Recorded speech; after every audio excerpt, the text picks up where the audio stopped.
नमस्कार, मैं हूं आपका दोस्त विजय विद्रोही। आप मुझसे जुड़ चुके हैं, इसके लिए आप सबका तहे दिल से शुक्रिया।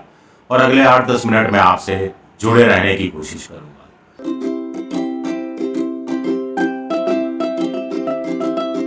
तो एक नज़र से देखा जाए तो देश में इस समय राजनीति का सुनहरा अमृतकाल चल रहा है। एक तरफ मजबूत एकजुट विपक्ष है, तो दूसरी तरफ एनडीए की प्रधानमंत्री नरेंद्र मोदी की सरकार है, जो बैसाखियों पर टिकी होने के बावजूद स्थिर जैसी लगती है।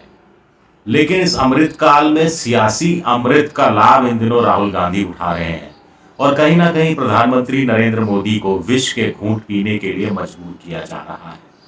इसमें प्रधानमंत्री मोदी की खुद की राजनीति की रणनीति की खामियां कितनी जिम्मेदार हैं, या राहुल गांधी का नया अवतार कितना जिम्मेदार है, इसकी विवेचना थोड़ी सी की जा सकती है। लेकिन मोटे तौर पर राहुल गांधी इन दिनों प्रधानमंत्री नरेंद्र मोदी के पीछे पड़े हुए हैं और उधर पूरी की पूरी बीजेपी राहुल गांधी के पीछे पड़ी हुई है। ताजा मामला महाराष्ट्र में पंढरपुर यात्रा को लेकर है। ये आप जानते हैं करीब 250 किलोमीटर की यात्रा होती है, हर साल जून जुलाई में होती है। करीब 18 से 20-21 दिन लगते हैं। इस बार भी 29 जून से शुरू हुई है, जो 17 जुलाई को शायद खत्म होगी, 17-18 जुलाई को। तो कुल मिलाकर बीजेपी के नेताओं का कहना है, चूंकि राहुल गांधी ने हिंदू समाज को हिंसक बता दिया है, इसलिए लिहाजा पंढरपुर की, जहां भगवान विट्ठल की पूजा अर्चना होती है, उस यात्रा में शामिल नहीं होना चाहिए। उधर राहुल गांधी कह रहे हैं कि मैंने ऐसा कुछ कहा ही नहीं, मैंने तो बीजेपी, आरएसएस और नरेंद्र मोदी इनको हिंदुत्व के खिलाफ बताया था या हिंसा करने वाला बताया था, पूरे हिंदू समाज को नहीं बताया था। खैर, इस विवाद में नहीं हम पड़ेंगे। लेकिन पंढरपुर यात्रा का सियासी लाभ भी उठाने की तैयारी पूरी महाराष्ट्र में महाविकास अघाड़ी ने कर ली है। अगले कुछ दिनों में राहुल गांधी साथ साथ दिखेंगे, शरद पवार दिखाई देंगे, जिनको बीजेपी के एक स्थानीय नेता ने मौलाना पवार की संज्ञा दे दी है। उद्धव ठाकरे भी दिखाई देंगे शिवसेना के। तो यहाँ कहीं ना कहीं बीजेपी बैकफुट पर नजर आ रही है, क्योंकि ये मुद्दा उनका चला नहीं है कि राहुल गांधी हिंसा करने वाला सभी हिंदुओं को बता रहे थे। शंकराचार्य ने भी इससे बात से इनकार कर दिया है कि राहुल गांधी ने ऐसा कुछ नहीं कहा था। दरअसल इन दिनों राहुल गांधी फुल फॉर्म में है। वो 24/7 की राजनीति कर रहे हैं। वो समझ गए हैं कि हथौड़ा गर्म है और चोट करना लाजमी है। कभी वो हाथरस में नजर आते हैं, जो पीड़ित थे हादसे के, उनसे मिलते हुए, गले मिलते हुए, उनके दुख के, उनके गम में शरीक होते हुए, उनके आंसू पहुंचते हुए, योगी आदित्यनाथ को ये वार्निंग देते हुए कि कंपनसेशन बहुत कम दिया गया है, कंपनसेशन बढ़ाया जाना चाहिए। कहीं ना कहीं ये मैसेज देते हुए कि देखिए मैं तो हाथरस आ गया, प्रधानमंत्री हाथरस नहीं आए। और वो क्रिकेट के खिलाड़ियों के साथ जो 2020 जीत कर आए, 1.5-2 घंटे बातचीत करते रहे, और फिर मैं तो देखिए मणिपुर आ गया, साल में तीसरी बार मणिपुर आ गया, मैं मणिपुर में हूँ और मोदी मास्को चले गए हैं। तो इस तरह की बातें कुछ ना कुछ ये मैसेज देने की कोशिश है कि राहुल गांधी की नज़र में प्रधानमंत्री नरेंद्र मोदी को मणिपुर आना चाहिए, मणिपुर की जनता के दुख दर्द को दूर करने की कोशिश करनी चाहिए। और वो जानते हैं कि बीजेपी के लिए, प्रधानमंत्री नरेंद्र मोदी के लिए मणिपुर बड़ी दुखती नब्ज हो गया है, और प्रधानमंत्री भी वो काम बिल्कुल नहीं करेंगे जिस काम के लिए उनको करने के लिए दबाव डाला जाएगा या राहुल गांधी की तरफ से दबाव डाला जाएगा। मणिपुर जाने का मतलब है राहुल गांधी के आगे हार मान जाना। ये बात मोदी जी किसी कीमत पर स्वीकार नहीं कर सकते। अहमदाबाद में, गुजरात के अंदर कांग्रेस के कार्यकाल में तोड़फोड़ की गई, तो अगले दिन पहुंच गए और ये कहते हुए पहुंच गए राहुल गांधी की ये मौका है, मैं जानबूझकर आज ही आया हूं, इन्होंने हमारा घर तोड़ा, हम इनकी सरकार तोड़ देंगे, गुजरात में हम वापस आ रहे हैं, हम आ रहे हैं। यानी कांग्रेस अपने दम पर नहीं आ रही, आम आदमी पार्टी अरविंद केजरीवाल को अपने साथ रखे हुए हैं। कम से कम राहुल गांधी ये मैसेज देने की कोशिश कर रहे हैं।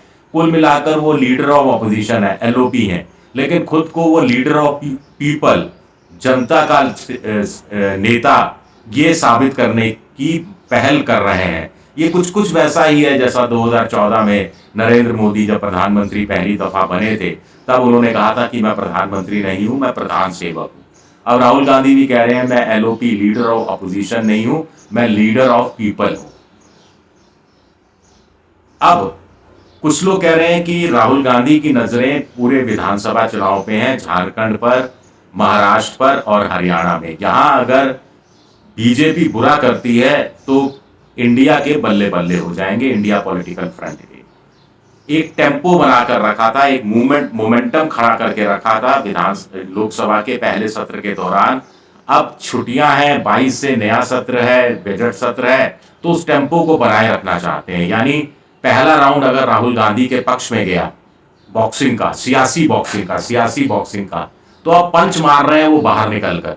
कभी हाथरस में जाकर पंच मार रहे हैं, कभी अहमदाबाद में जाकर पंच मार रहे हैं और पंचिंग पैड के रूप में बीजेपी का इस्तेमाल कर रहे हैं, कभी मणिपुर में जाकर और कभी दिल्ली में ही मजदूरों के साथ बैठकर या लोकोमोटिव इंजीनियर जो ड्राइवर हैं ट्रेन के, उनके साथ बैठकर एक शैडो बॉक्सिंग होती है या शैडो पंचिंग हो रही है, वो करने की कोशिश राहुल गांधी कर रहे हैं ताकि लोकसभा का नया सत्र शुरू हुए तो उसी उत्साह के साथ, उसी वेग के साथ, उसी आक्रामकता के साथ पेश किया जाए।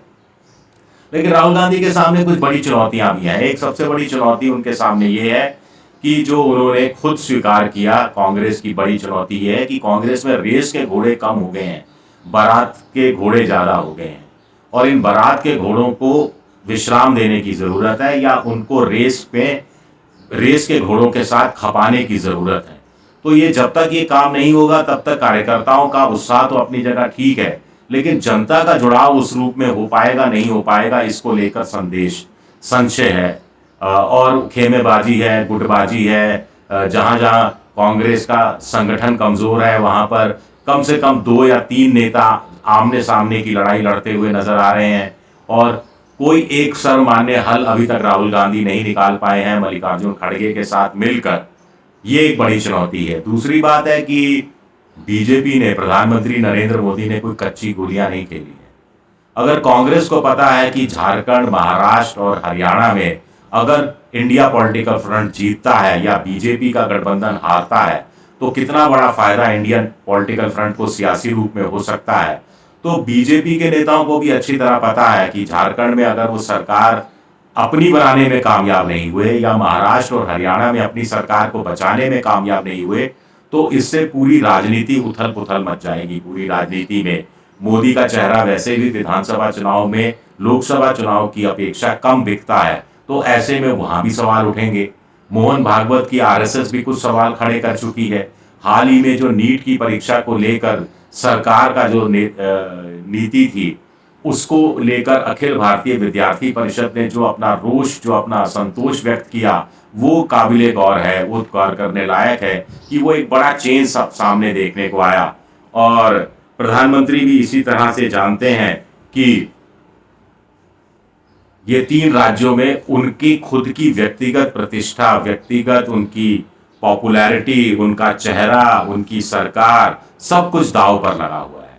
ऐसा लगता है कि बीजेपी राहुल गांधी में कोई एक बड़ी गलती का इंतजार कर रही है। क्या राहुल गांधी ऐसा कोई मौका देंगे या प्रधानमंत्री अभी एक आध दिन बाद मॉस्को और ऑस्ट्रिया का दौरा करने के बाद जब वह वापस राजधानी दिल्ली लौटेंगे तो बजट के तहत बजट को एक बड़े हथियार के रूप में वो इस्तेमाल करेंगे, जिससे एक झटके से इंडिया पॉलिटिकल फ्रंट को भी सियासी रूप से नुकसान पहुंचाया जा सके, राहुल गांधी को भी नुकसान पहुंचाया जा सके और तीसरा जनता के बीच में अपनी लिबरल इमेज को लेकर, प्रो पुअर इमेज को लेकर जाया जा सके। तो बजट एक बहुत बड़ा आधार है जो प्रधानमंत्री नरेंद्र मोदी को इतना हथियार देने वाला है, उनकी तर्कश में इतने तीर डालने वाला है, जिससे कि ये आगामी 3-4 विधानसभा चुनाव में वो इंडिया पॉलिटिकल फ्रंट का मजबूती से सामना कर सके। क्या होगा क्या नहीं होगा यह हम आपको बताते रहेंगे। शुक्रिया मेरा ये वीडियो देखने के लिए। पसंद आए तो लाइक, सब्सक्राइब, शेयर जरूर कीजिएगा।